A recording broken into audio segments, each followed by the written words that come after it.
Ang bidyong ito ay mula sa sikat na TikTok streamer at ghost hunter na si MySugGirl. At sa bidyong ito na mula sa kanyang livestream, isang gabi habang siya ay naglilibot sa isang sementeryo, ay may napansing kakaiba ang ilan sa kanyang mga viewers na hindi niya napansin nung mga sandaling siya ay nasa sementeryo. Narito ang video at panoorin mo ito ng mabuti.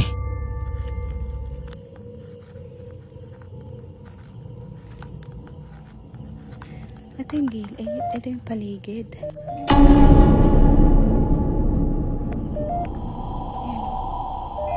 Nagwa-warning talaga.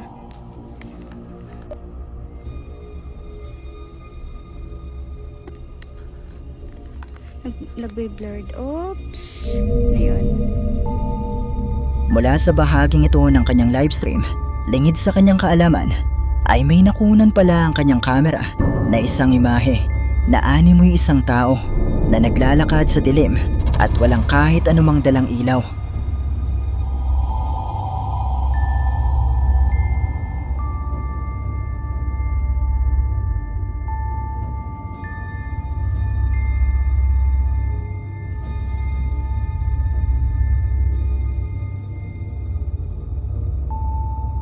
Ayon kay MySugGirl ay likuran na ito ng nasabing sementeryo at bagamat hindi siya sigurado kung ano man itong nakuna ng kanyang kamera, ay kakaiba di umano ang kanyang pakiramdam sa lugar na ito. Kung gusto niyong mapanood ang kanyang mga livestream at ang iba pa niyang mga videos, ay maaari niyo siyang bisitahin sa kanyang TikTok account na MySugGirl.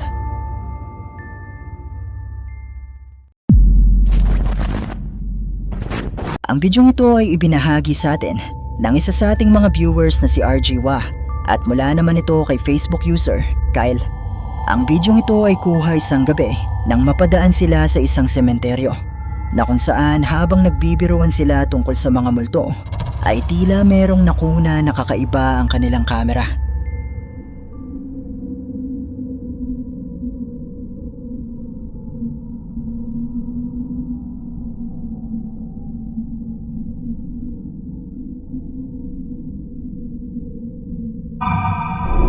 Bago matapos ang bidyong ito, mula sa gilid ng isa sa mga puntod ng sementeryo ay makikita ang ulo ng tila isang babae na nakasilip at nakatitig sa kanilang sasakyan na hindi naman nila napansin ng mga oras na ito.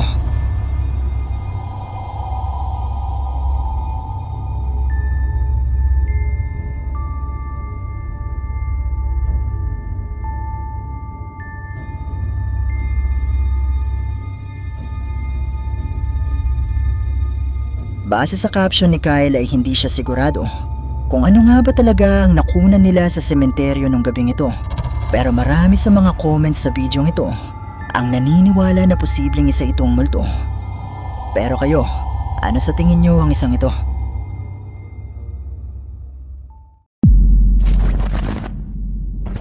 Ang bidyong ito ay ipinadala sa atin ng isa sa ating mga viewers na tumangging magpakilala. Ayon sa kanya ay mula di umano ito sa kanyang asawa na nagtatrabaho bilang isang nurse sa isang ospital sa Mindanao. Kuha di umano ang video noong panahon ng pandemic nang makwarantin ang mga nurse kasama ang kanyang asawa sa loob ng nasabing ospital. At may isang bakanteng kwarto di umano sa ospital na ito kung saan marami sa mga nurse ang nakakarinig di umano ng pag-iyak ng isang babae. At isang araw nga nang muli nila itong marinig ay sinubukan nila itong kunan ng video.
Mula sa bidyong ito ay maririnig nga ang di umano'y pagyak na nagmumula sa loob ng bakanting kwartong ito ng ospital. At mapapansin nga natin na tila sinisilip nila kung saan nagmumula ang boses na ito. Pero ayon nga sa ating sender ay bakante ang kwartong ito.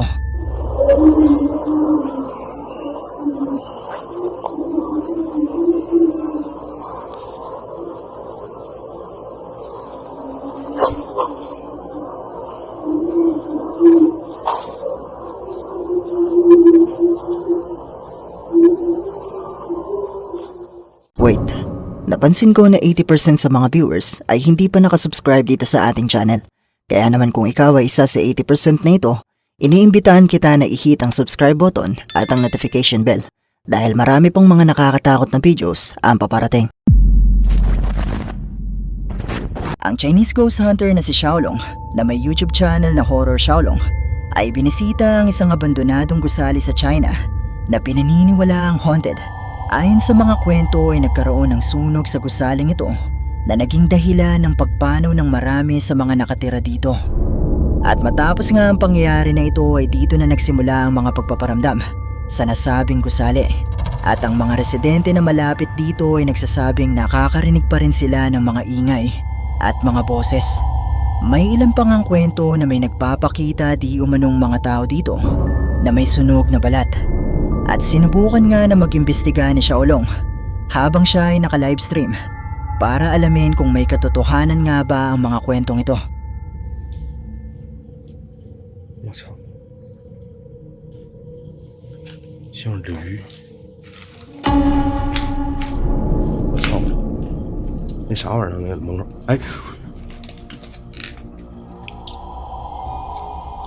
人儿，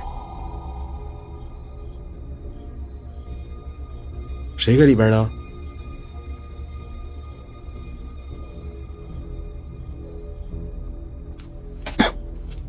有人吗？出来来！谁搁里边呢？你谁呀？喂，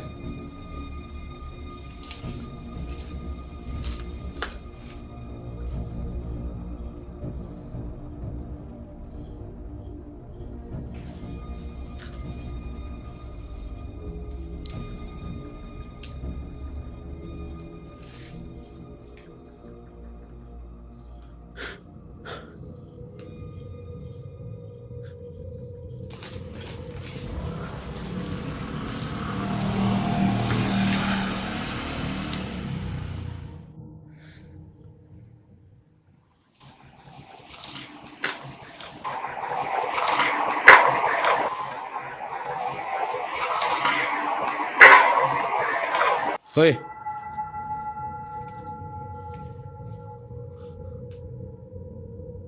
喂，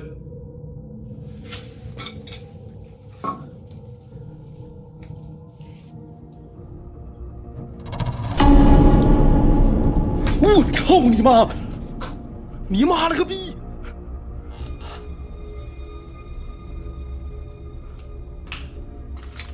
你谁呀你呀？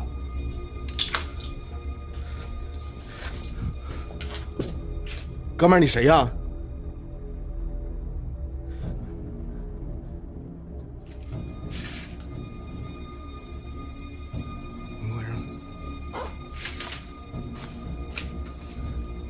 你是谁呀？干啥来着？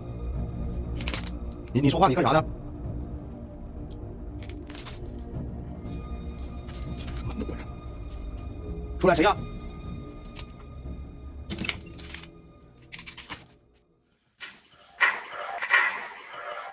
哎，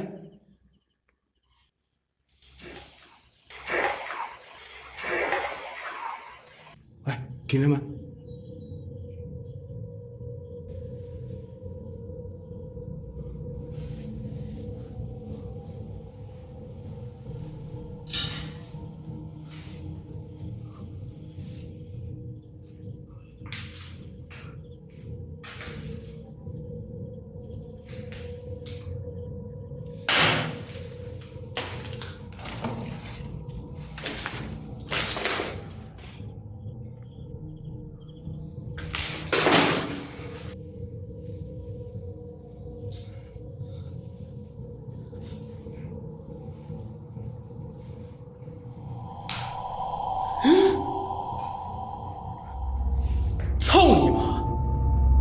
Ilang minuto pa lang ang nakakalipas nang pumasok si Xiaolong sa loob ng gusali, ay nakakita na agad siya ng animoy isang tao na nakasilip sa kanya at agad ding nagtago.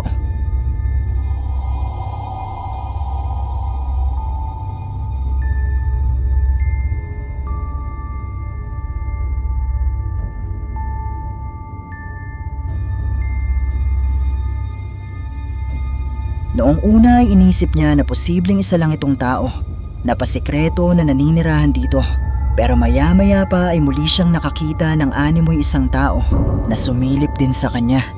Pero nang maglakas loob na siyang punta ng kwarto kung nasaan ito, ay wala naman siyang nakita na kahit na sino.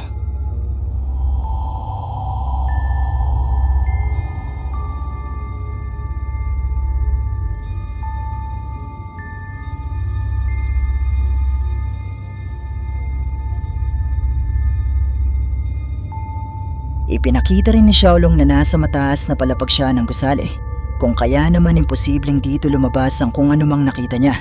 Pero bagamat nakaramdam na ng kilabot si Xiaolong, ay nagpatuloy pa rin siya sa kanyang pag-iimbestiga.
我操你妈的！你这楼顶上放电波机，兄弟们，这楼肯定有说道。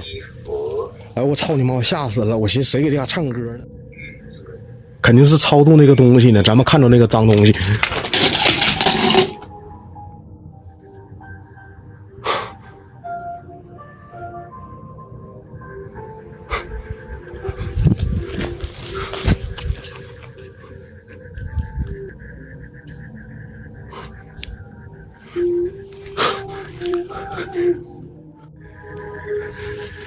这边吧，裤子。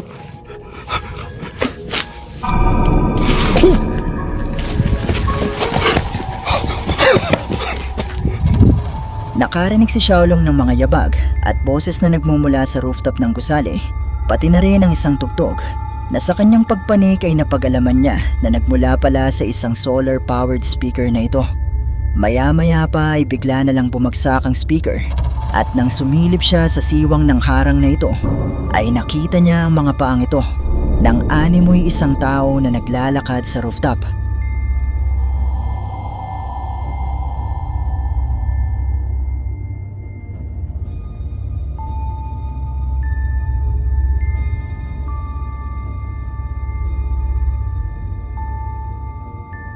Matapos nga itong makita ni Xiaolong ay agad-agad siyang tumakbo para kumpirmahin kung ano nga ba ang nakita niya, pero wala namang tao na naroon. Matapos nito ay muling bumaba si Xiaolong para ituloy ang kanyang investigasyon.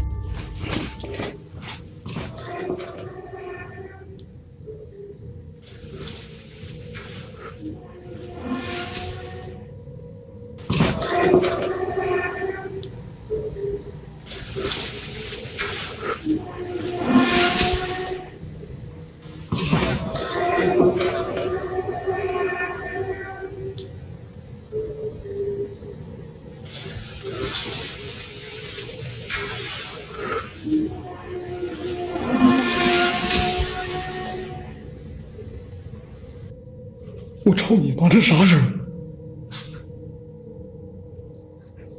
嗯？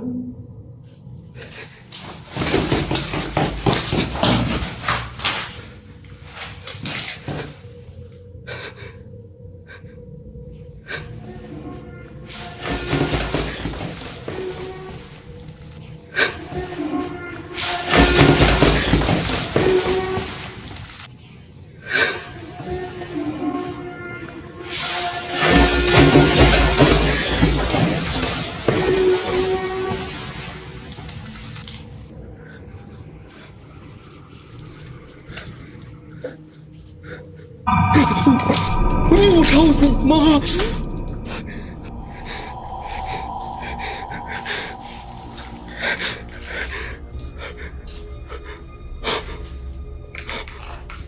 操你妈！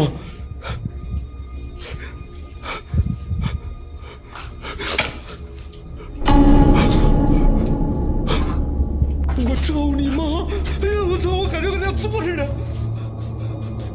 他应该是在勾引我。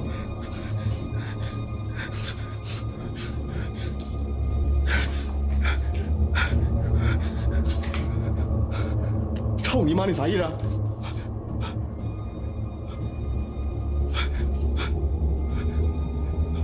我操你妈！你过来！哎呦，我操！不敢过去啊，兄弟们！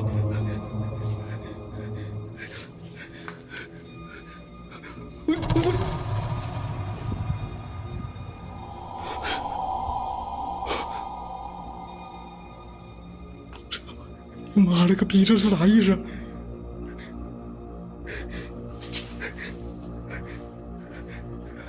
提示在此，老线后提，虎国发生。哦，掉下去，是人掉了。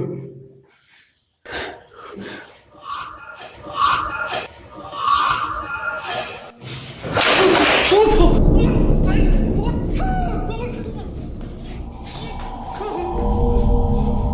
！Nakarinig si Xiaolong ng mga boses at nang hanapin niya kung saan ito nagmumula ay muli siyang nakakita ng animoy isang tao na nakasilip sa kanya sa kwartong ito. At nang maglakas loob siya na sundan ito ay nakita niyang naupo ito sa bintana ng kwarto kung saan ay tila nagpakahulog ito.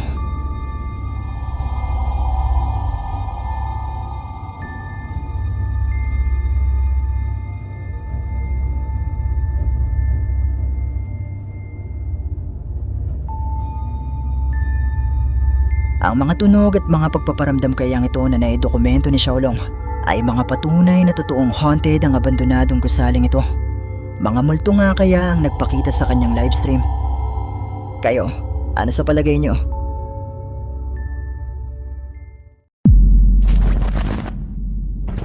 Ang bidyong ito ay mula kay TikTok user Maria G. At kuha naman ito isang araw habang siya ay naglilinis sa isang abandonadong bahay. Ayon sa kanya ay halos matatapos na di umano siyang maglinis ng mga sandaling ito nang mapansin niya na tila may sumisilip sa kanya mula sa isa sa mga kwarto ng abandonadong bahay. At dahil dito ay agad-agad niyang kinuha ang kanyang cellphone para subukang kunan ng kung anumang nakikita niya.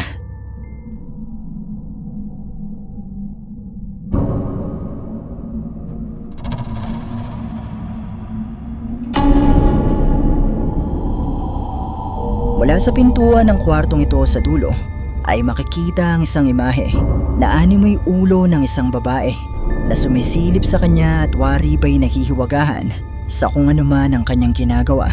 Pero hindi na naglakas loob pa si Maria na lapitan ito at alamin kung ano o sino ito.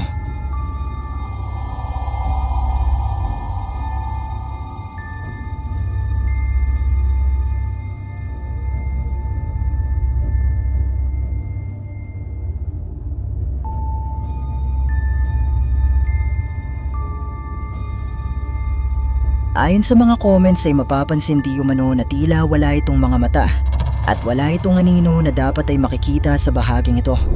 Kung kaya naman marami ang naniniwala na posibleng isang multo ang nakuna na ito ni Maria. Pero katulad pa rin ng palagi kong sinasabi, nasa inyo na kung maniniwala ba kayo o hindi.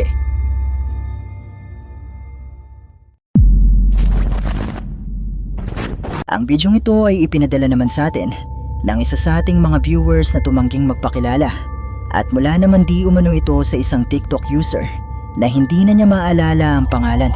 Pero ayon sa impormasyon na makukuha sa mismong video ay kuha di umano ito ng isang real estate photographer habang kinukunan nito ang isang lumang bahay dahil matapos niyang aksidenteng maiwan na nagre-record ang isa sa kanyang mga kamera ay nagulat siya sa kung anong nakunan nito.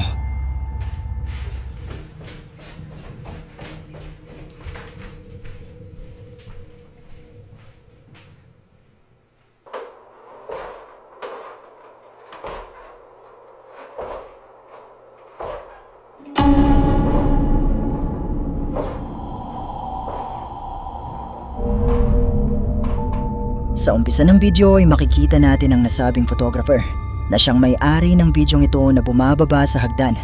Pero matapos nito ilang segundo lang ang lumipas ay makakarinig na ng mga yabag. At maya-maya pa nga ay makikita ang animoy isang anino na bumababa sa hagdanan.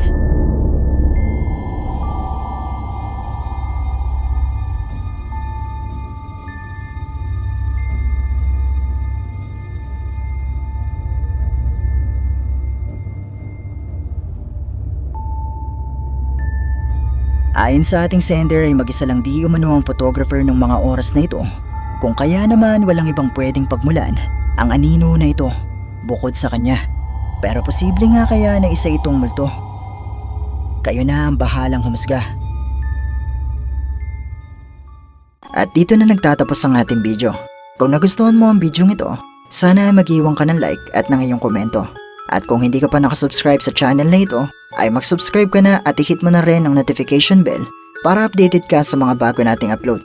O paano? Paalam mo na sa ngayon at kita-kits na lang sa susunod nating video.